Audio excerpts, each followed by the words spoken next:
श्री गणेशाय नमः। श्री सरस्वत्यै नमः। श्री सद्गुरुदेव चरण कमलेभ्यो नमो नमः। ओम नमो भगवते वासुदेवाय। श्री राधा कृष्णाय नमो नमः। श्री रामचंद्र डोंगरे जी महाराज द्वारा रचित श्रीमद् भागवत रहस्य तृतीय स्कंध। आत्मा को यह शरीर बंधन में रखता है। शरीर जड़ है, आत्मा चेतन है, किंतु जड़ चेतन की यह ग्रंथि असत्य है, गलत है, क्योंकि चेतन को जड़ वस्तु किस प्रकार बांध सकती है। यह ग्रंथि असत्य होने पर भी जिस तरह स्वप्न हमें रुलाते हैं, वैसे ही यह हमें भी रुलाती है। तात्विक दृष्टि से देखें तो हम यह नहीं कह सकते कि जड़ शरीर चेतन आत्मा को बांध कर रख सकता है। चेतन आत्मा को जड़ शरीर बंधन में नहीं रखता। आत्मा शरीर से भिन्न है, यह बात सभी जानते हैं, किंतु इसका अनुभव बहुत कम लोग कर पाते हैं। शुकदेव जी कहते हैं, हे राजन, तुम जो प्रश्न करते हो वैसे ही प्रश्न विदुर जी ने मैत्रेय जी से पूछे थे। ये विदुर जी ऐसे हैं कि आमंत्रण के बिना भी भगवान उनके घर गए थे। विदुर जी एवं उनकी पत्नी सुलभा का भगवत प्रेम। परीक्षित ने कहा कि विदुर जी और मैत्रेय जी का मिलन कब हुआ, वह मुझसे बताइए। शुकदेव जी कहते हैं कि आमंत्रण पाए बिना भी ही भगवान विदुर जी के घर गए थे। उस प्रसंग की बात पहले बता दूं। धृतराष्ट्र ने पांडवों को लाक्षागृह में जला देने का प्रयत्न किया था।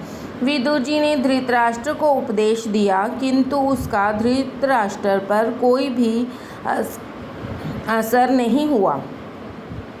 विदुर जी ने सोचा कि यह धृतराष्ट्र दुष्ट है, इसके कुसंग से मेरी बुद्धि भी भ्रष्ट हो जाएगी। फिर भी उन्होंने उसको कई बार उपदेश दिया, किंतु धृतराष्ट्र ने एक भी न सुनी, तो विदुर जी ने उसके घर को ही छोड़ दिया। विदुर जी अपनी पत्नी सुलभा के साथ समृद्ध घर का त्याग करके वन में चले गए। वनवास के बिना जीवन में सुवास नहीं आ सकता, इसलिए तो पांडवों ने और भगवान रामचंद्र जी ने भी वनवास किया था। विदुर जी तो पहले से ही तपस्वी का जीवन बिताते थे और भगवान का कीर्तन करते थे, इसलिए दुर्योधन के 56 भोगों को छोड़कर श्री कृष्ण ने विदुर जी के घर भाजी का प्राशन किया। विदुर जी और सुलभा वन में नदी के किनारे कुटिया बनाकर रहने लगे और तपश्चर्या करने लगे। वे हर रोज़ 3 घंटे प्रभु का कीर्तन और 3 घंटे प्रभु की सेवा करने लगे। 12 वर्ष तक वे इस प्रकार भगवान की आराधना करते रहे। मन को सतत सत्कर्म में लगाए रखो, नहीं तो मन निठल्ला होकर पाप करेगा। भगवान का वे कीर्तन करते थे और भूख लगने पर भाजी खाते थे। भोजन करना पाप नहीं है, भोजन में ही खो जाना और भोजन करते समय भगवान को भूल जाना पाप है। कई लोग कड़ी खाते खाते उसी में खो जाते हैं और अगले दिन माला फेरते हुए भी कड़ी को याद करते हैं। मन में सोचते हैं कि कल कड़ी कितनी स्वादिष्ट थी। विदुर जी ने सुना कि द्वारिकानाथ संधि कराने के लिए हस्तिनापुर आ रहे हैं। धृतराष्ट्र ने सेवकों को आज्ञा दी कि कृष्ण जी के स्वागत की तैयारी करो, 56 भोग लगाओ। धृतराष्ट्र यह सेवा कुभाव से करते हैं। सेवा सदा सद्भाव से करनी चाहिए। कुभाव से सेवा करने वाले पर भगवान प्रसन्न नहीं होते। जो सद्भाव से सेवा करते हैं, उनकी सेवा से वे प्रसन्न होते हैं। विदुर जी गंगा स्नान करने गए थे। वहाँ उन्होंने सुना कि कल तो रथ यात्रा निकलेगी। पूछने पर लोगों ने बताया कि कल द्वारिका से भगवान श्री कृष्ण आ रहे हैं। विदुर जी घर लौटे। वे बड़े ही आनंद में दिख रहे थे। उनकी पत्नी ने पूछा कि क्या बात है कि आज आप बड़े खुश दिखाई दे रहे हैं। विदुर जी ने कहा, सत्संग में सारी बात कहूँगा। मैंने कथा में सुना था कि जो 12 वर्षों तक सतत कर्म करे उस पर भगवान कृपा करती हैं। 12 वर्ष एक ही स्थान में रहकर ध्यान करने वाले को प्रभु दर्शन देते हैं। मुझे लगता है कि द्वारिकानाथ दुर्योधन के लिए नहीं किंतु मेरे लिए ही आ रहे हैं। सुलभा ने कहा कि मुझे स्वप्न में रथ यात्रा के दर्शन हुए थे, वह स्वप्न सच होगा। 12 वर्षों से मैंने कभी अन्न नहीं खाया। विदुर जी कहते हैं कि देवी, तुम्हारी तपश्चर्या का फल मिलेगा, कल परमात्मा के दर्शन होंगे। सुलभा देवी ने विदुर जी से पूछा कि आपका प्रभु के साथ कोई परिचय भी है? विदुर जी ने कहा कि जब मैं श्री कृष्ण वंदन करता हूँ तो वे मुझे चाचा कहकर पुकारते हैं। मैं तो उनसे कहता हूँ कि मैं तो अधम हूँ, आपका दासानुदास हूँ, मुझे चाचा मत कहो। जीव जब नम्र होकर प्रभु की शरण में जाता है तो ईश्वर उसका सम्मान करते हैं। सुलभा के मन में एक भावना ही है, जो ठाकुर जी मेरे घर में भोजन करें और मैं उन्हें प्रत्यक्ष निहारूं। सुलभा कहती है कि वे आपके परिचित हैं तो उनको हमारे घर पर पधारने का न्योता दीजिए। मैं भावना से रोज भगवान को भोग लगाती हूँ। अब मेरी यही इच्छा है कि मेरी दृष्टि के समक्ष वे प्रत्यक्ष रूप से भोजन करें। विदुर जी कहते हैं कि मेरे आमंत्रण को अस्वीकार तो वे नहीं करेंगे, किंतु इस छोटी सी झोंपड़ी में हम उनका आदर सत्कार कैसे करेंगे? उनके आगमन से वे हमें तो आनंद होगा किंतु उनको कष्ट होगा। मेरे भगवान 56 भोगों का प्राशन करते हैं। धृतराष्ट्र के घर उनका भली भांति से स्वागत होगा। मेरे पास तो भाजी के सिवा कुछ भी नहीं है, मैं उन्हें क्या अर्पण करूँगा? हमारे यहाँ आने से ठाकुर जी को परिश्रम होगा। अपने सुख के लिए मैं भगवान को जरा भी कष्ट नहीं देना चाहता। यही पुष्टि भक्ति है। सुलभा ने कहा कि मेरे घर चाहे दूसरी किसी कुछ भी चीज़ भले ही न हो, किंतु मेरे हृदय में प्रभु के लिए अपार प्रेम तो है ही। वह प्रेम ही मैं तो भगवान के चरणों में समर्पित कर दूंगी। हम जो भाजी खाते हैं वही ठाकुर जी को प्रेम से खिलाऊंगी। जीभ के सुधरने पर जीवन भी सुधरता है और जीभ के बिगड़ने पर जीवन भी बिगड़ जाता है। सीधा सादा भोजन करने से जीवन शुद्ध होता है। यदि आहार सादगी पूर्ण और शुद्ध होगा तो शरीर में सात्विक गुण की वृद्धि होगी। सत्व गुण के बढ़ने से सहन शक्ति भी बढ़ती है और अंत में बुद्धि स्थिर होती है। आहार शुद्धो सत्व शुद्धि, सत्व शुद्धो ध्रुवा स्मृति। अतः विदुर जी की भांति अतिशय सादगी भरा जीवन जियो। जिसका जीवन सीधा सादा है वह अवश्य साधु बनेगा। सुलभा ने कहा कि मैं गरीब हूँ तो क्या हुआ? गरीब होना कोई अपराध है क्या? आपने कथा में कई बार कहा है कि प्रभु प्यार के भूखे हैं, भगवान गरीबों से अधिक प्यार रखते हैं। विदुर जी ने कहा, भगवान राजप्रसाद में जाएंगे तो वहाँ सुख से रहेंगे, मेरे घर में उनको कष्ट होगा, इसलिए मैं भगवान को यहाँ लाना नहीं चाहता। देवी, हमारे अंदर कुछ पाप अभी बाकी हैं। मैं तुम्हें कल कृष्ण के दर्शन कराने के लिए ले जाऊँगा, किंतु ठाकुर जी अपने घर आएँ ऐसी आशा अभी मत कर। वे बाद में कभी हमारे यहाँ आएंगे ही अवश्य, पर कल नहीं। वैष्णव इस आशा के सहारे ही जीता है कि मेरे प्रभु आज नहीं तो 5-10 वर्षों बाद कभी तो आएंगे ही, और नहीं तो कम से कम मेरे जीवन के अंतकाल में आएंगे ही। सुलभा सोचती है कि पति संकोचवश आमंत्रण नहीं दे रहे, किंतु मैं तो मन से आमंत्रित करूँगी। अगले दिन विदुर और सुलभा बाल कृष्ण की सेवा करते हैं। बाल कृष्ण सस्मित हो रहे हैं। विदुर जी और सुलभा भगवान से प्रार्थना करती हैं। रथ यात्रा के समय मार्ग में इकट्ठे हुए ब्राह्मण देवों के द्वारा की गई स्तुति को सुनकर हर कदम के साथ जो द्रवित हो रहे हैं, वे दया के सागर अखिल ब्रह्मांड के बंधु और समुद्र पर कृपा करने के हेतु अपने तट पर निवास करने वाले श्री जगन्नाथ स्वामी सदा मेरे नेत्रों के सन्मुख रहें। हमेशा रथारूढ़ द्वारिकानाथ के दर्शन करो। भगवान रथ में बैठकर जा रहे हैं। तब तक जीव शुद्ध नहीं होता जब तक जीव शुद्ध नहीं होता तब तक परमात्मा उससे आँख नहीं मिलाते, और जब तक चार आँखें एक न हों तब तक दर्शन का आनंद नहीं मिलता।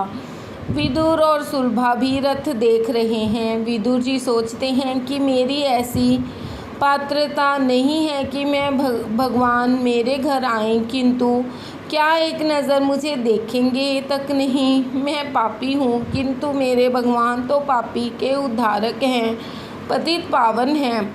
उनके लिए मैंने सभी विषयों का त्याग कर दिया है। नाथ, आपके लिए मैंने क्या क्या न सहा। 12 वर्षों से मैंने अन्न नहीं खाया। क्या भगवान मेरी और एक दृष्टि भी नहीं करेंगे? कृपा कीजिए।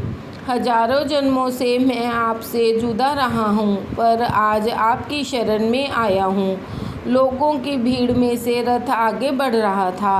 प्रभु की आंखें तो नीचे की ओर देख रही थी। विदुर और सुलभा ने दर्शन किए। श्री कृष्ण ने भी विदुर जी चाचा को देखा। विदुर कृतार्थ हो गए कि चलो मेरी और भी भगवान ने दृष्टि की। भगवान का दिल भी भर आया। दृष्टि प्रेम से आर्द्र हो गई। भगवान ने सोचा, मेरे विदुर न जाने कब से मेरी प्रतीक्षा कर रहे हैं। सुलभा को लगा कि मेरे प्रभु मेरी ओर देखकर ही हंस रहे थे। मेरे प्रभु ने मेरी ओर देखा। भगवान जानते हैं कि मैं विदुर की पत्नी हूँ और इसीलिए उन्होंने मुझ पर दृष्टिपात किया। प्रभु ने दृष्टि से ही विदुर जी से कहा कि मैं आपके घर आऊँगा, किंतु अति आनंद में डूबे हुए सुलभा विदुर जी भगवान के संकेत को न समझ पाए। कृष्ण हस्तिनापुर गए। वहाँ धृतराष्ट्र और दुर्योधन प्रभु के स्वागत के लिए 1 महीने से तैयारी कर रहे थे। प्रभु का आगमन हुआ। प्रभु ने धृतराष्ट्र दुर्योधन को बताया कि मैं द्वारिका के राजा की हैसियत से नहीं, अपितु पांडवों का दूत बनकर आया हूँ। पांडवों का नाम सुनते ही दुर्योधन ने भगवान का अपमान कर दिया। दुष्ट दुर्योधन ने भगवान का अपमान करते हुए कहा कि भीख मांगने से राज्य नहीं मिलता।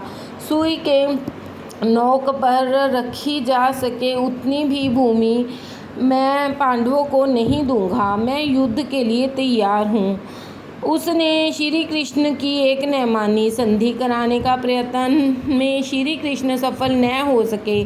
धृतराष्ट्र ने भगवान से कहा कि इन भाइयों के झगड़े से आप दूर ही रहें। आपके लिए 56 भोग तैयार हैं, आराम से भोजन कीजिए। श्री कृष्ण ने कहा कि तुम्हारे घर का अन्न खाने से तो मेरी बुद्धि भ्रष्ट हो जाएगी। पापी के घर का अन्न खाने से किसी भी व्यक्ति की बुद्धि भ्रष्ट हो सकती है। 56 प्रकार की खाद्य वस्तुएं भगवान के लिए तैयार की गई थी, किंतु फिर भी उन्होंने खाने से इनकार कर दिया।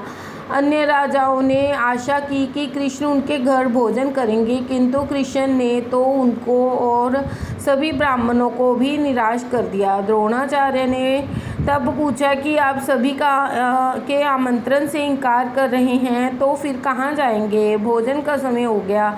कहीं ना कहीं भोजन तो करना ही पड़ेगा। यदि दुर्योधन के यहाँ भोजन करने में आपको कोई ऐतराज़ है तो आप मेरे घर चलिए। भगवान ने उनसे भी इनकार कर दिया और कहा कि मेरा एक भक्त गंगा के किनारे रहता है, मैं उसी के घर जाऊँगा।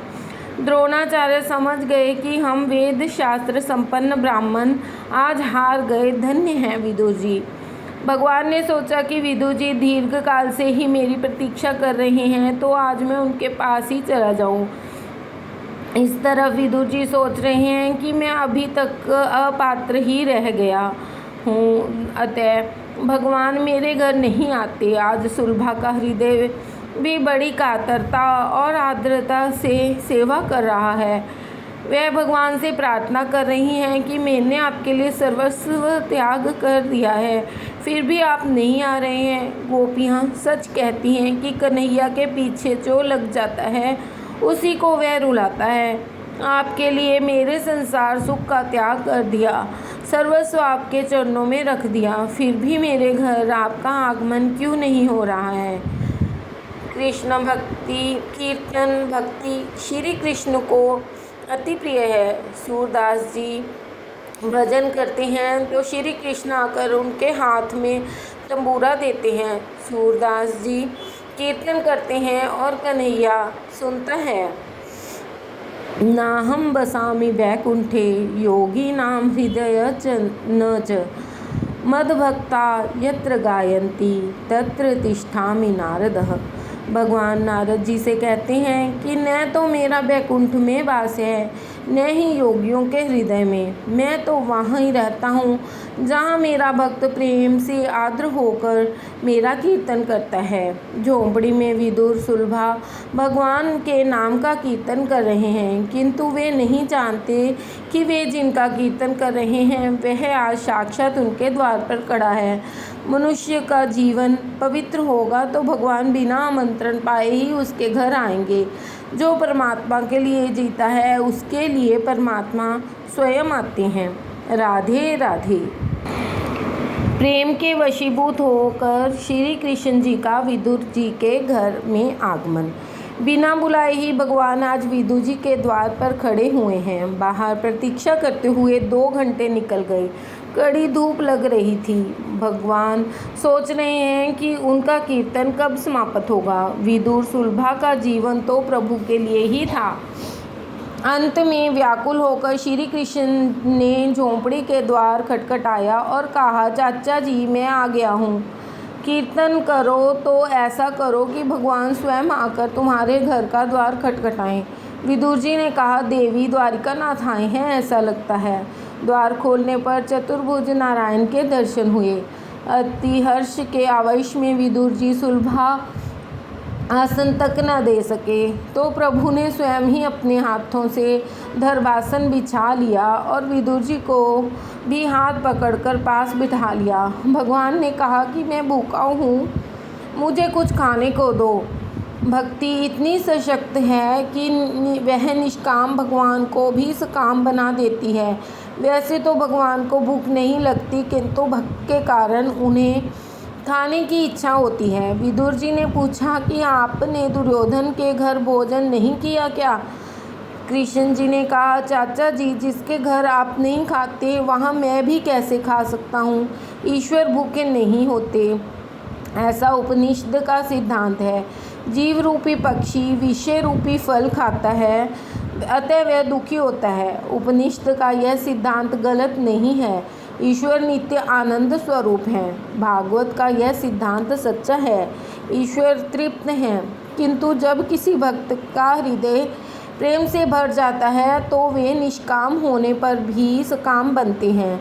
सगुण और निर्गुण एक हैं, निराकार साकार बनता है। ईश्वर प्रेम के भूखे हैं, अतः ज्ञान से प्रेम श्रेष्ठ है। प्रेम में ऐसी शक्ति है कि जड़ को भी चेतन बना देता है, निष्काम को सकाम बना देता है, निराकार को साकार बना देता है। वस्तु का परिवर्तन करने से शक्ति ज्ञान में नहीं प्रेम में ही है। पति पत्नी सोचने लगे कि भगवान का स्वागत कैसे करें। वे दोनों तो तपस्वी थे और केवल भाजी ही खाते थे।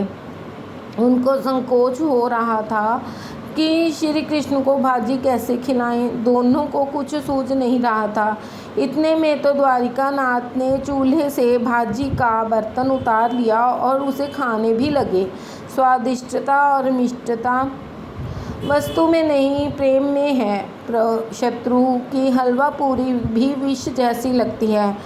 भगवान को दुर्योधन के घर के मिष्ठान अच्छे नहीं लगे, किंतु विदुर जी की भाजी खाई, अतः लोग आज भी गाते हैं, सबसे ऊंची प्रेम सगाई, दुर्योधन को मेवा त्यागो, दुर्योधन को मेवा त्यागो, साग विदुर घर पाई, सबसे ऊंची प्रेम सगाई।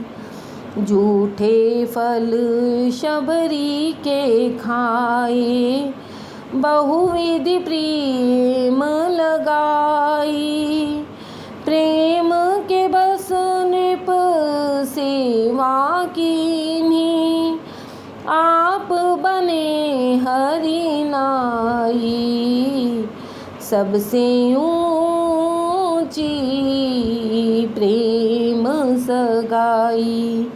राजसूय यज्ञ युधिष्ठिर कीन्हो, तामे झूठ उठाई। प्रेम के बस अर्जुन रथ हाँक्यो, भूल गए ठकुराई। सबसे ऊंची प्रेम सगाई। ऐसी प्रीति बड़ी वृंदावन, गोपिन नाच नचाई। सूर क्रूर इस लायक नाही, सूर क्रूर इस लायक नाही। कहाँ लग करो बड़ाई। सबसे ऊंची प्रेम सगाई। शुकदेव जी कहने लगे, राजन, संग का रंग मन को भी लगता है। मनुष्य जन्म से ही भ्रष्ट नहीं होता। जन्म के समय तो वह शुद्ध होता है, बड़े होने पर वह जिसके संग में रहता है उसी का रंग उस पर लगता है। जैसा संग होगा वैसे ही बनोगे। सत्संग से जीवन उजागर होता है और कुसंग से भ्रष्ट होता है। सोचिए कि बालक का जब जन्म होता है तो उस समय तो वह निर्व्यसनी होता है। उसमें न तो कोई बुरी आदत होती है, न ही कोई अभिमान होता है। बड़े होने पर जैसा संग मिलता है वैसा ही उसका जीवन बनने बिगड़ने लगता है। आम्र वृक्ष के चारों ओर बबूल लगाओगे तो आम नहीं मिलेंगे। विलासी का संग होगा तो मनुष्य विलासी हो जाएगा, और विरक्त का संग होगा तो विरक्त। चाहे सब कुछ बिगड़ जाए, किंतु मन बुद्धि को मत बिगड़ने दो। दिल पर लगा दाग 3 जन्मों में भी शायद नहीं मिटेगा। संग का रंग मन को लगता ही है। ज्ञान, सदाचार, भक्ति, वैराग्य आदि में जो महापुरुष तुमसे बढ़कर हो, उन्हीं के का आदर्श अपनी दृष्टि के समक्ष रखो। नित्य इच्छा करो कि भगवान शंकराचार्य जी का ज्ञान, महाप्रभु जी जैसी भक्ति और सुखदेव जी जैसा वैराग्य मुझे मिले। प्रातःकाल में ऋषियों को याद करने से उनके सद्गुण हमारे जीवन में उतरते हैं। अपने अपने गोत्र के ऋषि को भी याद करना चाहिए। आज तो लोगों को अपने गोत्र का भी नाम मालूम नहीं है। नित्य गोत्रोच्चारण करो, नित्य पूर्वजों का वंदन करो। हमेशा सोचते रहो कि मुझे ऋषि जैसे जीवन जीना है, ऋषि होना है, विलासी नहीं होना है। राम भी रोज वशिष्ठ जी का वंदन करते हैं, उनका सम्मान करते हैं। सांसारिक व्यवहार निभाते हुए ब्रह्म ज्ञान निभाना और भक्ति करना कठिन है। संग का असर भी खूब होता है। चोरी और व्यभिचार महापाप माने गए हैं। ऐसा पाप करने वाला यदि कोई भाई भी हो तो उसे छोड़ दो।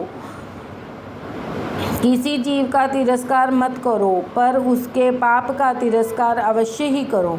धृतराष्ट्र जैसे दुष्ट व्यक्ति के संग से मेरा जीवन भी भ्रष्ट हो जाएगा, यह सोचकर ही विदुर जी ने गृह त्याग किया था और गंगा तट पर रहकर भक्ति करते थे।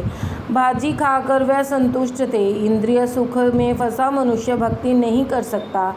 आहार ऐसा करो कि जो इंद्रियों को और जीवन को स्वस्थ रखे। धृतराष्ट्र जी ने विदुर जी के लिए वैसे तो बहुत कुछ भेजा था, किंतु उन्होंने कुछ भी ग्रहण नहीं किया था। पापी के घर कुछ भी खाया नहीं जाता। अन्न दोष प्रभु के भजन कीर्तन में बाधक है।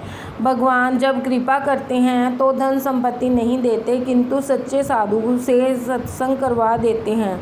सत्संग ईश्वर कृपा से ही प्राप्त होता है, किंतु कुसंग में न रहना तो अपने हाथ की बात है। अपने बस की ही बात है। कुसंग का अर्थ है नास्तिक का संग, कामी का संग और पापी का संग मत करो। आगे कथा आएगी कि विदुर जी ने धृतराष्ट्र दुर्योधन का त्याग किया और तीर्थ यात्रा करने चले गए, क्योंकि वे कुसंग में रहना नहीं चाहते थे। जीव मनुष्य जब तक लौकिक सुख का त्याग नहीं करता है तब तक प्रभु को उसके प्रति दया नहीं आती। सर्वस्व का त्याग करके विदुर सुलभा परमेश्वर की आराधना कर रहे थे, तप कर रहे थे। तपश्चर्या करने से पाप जलते हैं, जीव शुद्ध होता है। गृहस्थ में यही धर्म है कि वह वर्ष के 11 मास घर गृहस्थी में बिताए और 1 मास किसी पवित्र तीर्थ स्थान में एकांत में रहकर भगवान की आराधना करे, तप करे। उस समय वह भक्ति तप में ही लगा रहे, अन्य प्रवृत्तियों को छोड़ दे। जो काम करो प्रभु के लिए ही करो। तप करने से परमात्मा प्रसन्न होते हैं। तप का प्रथम चरण है जिह्वा पर अंकुश। जिस व्यक्ति की आवश्यकताएं अधिक हैं वह कभी तप नहीं कर सकता। आजकल लोग अपनी आवश्यकताएं बढ़ाते चले जा रहे हैं। परिणाम यह होता है कि संपत्ति और समय का व्यय इंद्रियों को बहलाने में ही हो जाता है। मनुष्य साधना तो करता नहीं है और ऊपर से फरियाद करता है कि भगवान दर्शन ही नहीं दे रहे हैं। भगवान सुलभ नहीं हैं, दुर्लभ हैं।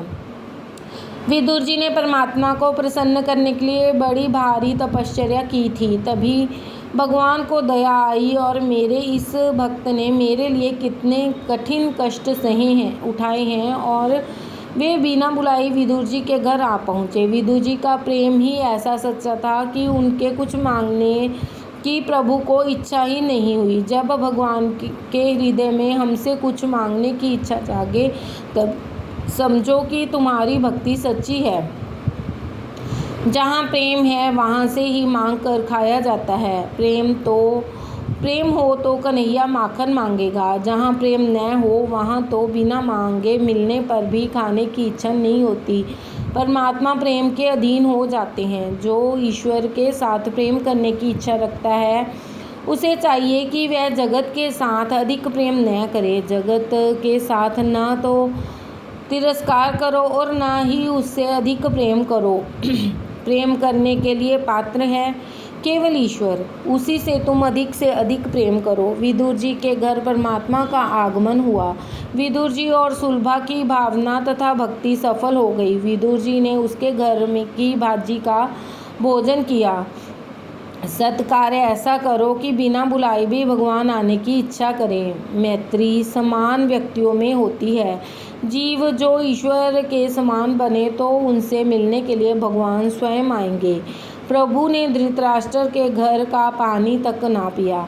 100 कौरवों का नाश हो गया। शुकदेव जी राजा को यह कथा सुना रहे हैं। दुर्योधन ने पांडवों का राज्य हड़प लिया। पांडवों को वनवास मिला। वहाँ से लौटने के बाद युधिष्ठिर ने राज्य का अपना हिस्सा मांगा, किंतु धृतराष्ट्र और कौरवों ने हिस्सा देने से इनकार कर दिया। भगवान श्री कृष्ण पांडवों की ओर से संधि कराने के लिए आए, किंतु पुरुराज ने उनकी बात अनसुनी कर दी। फिर विदुर जी ने भी धृतराष्ट्र को समझाया।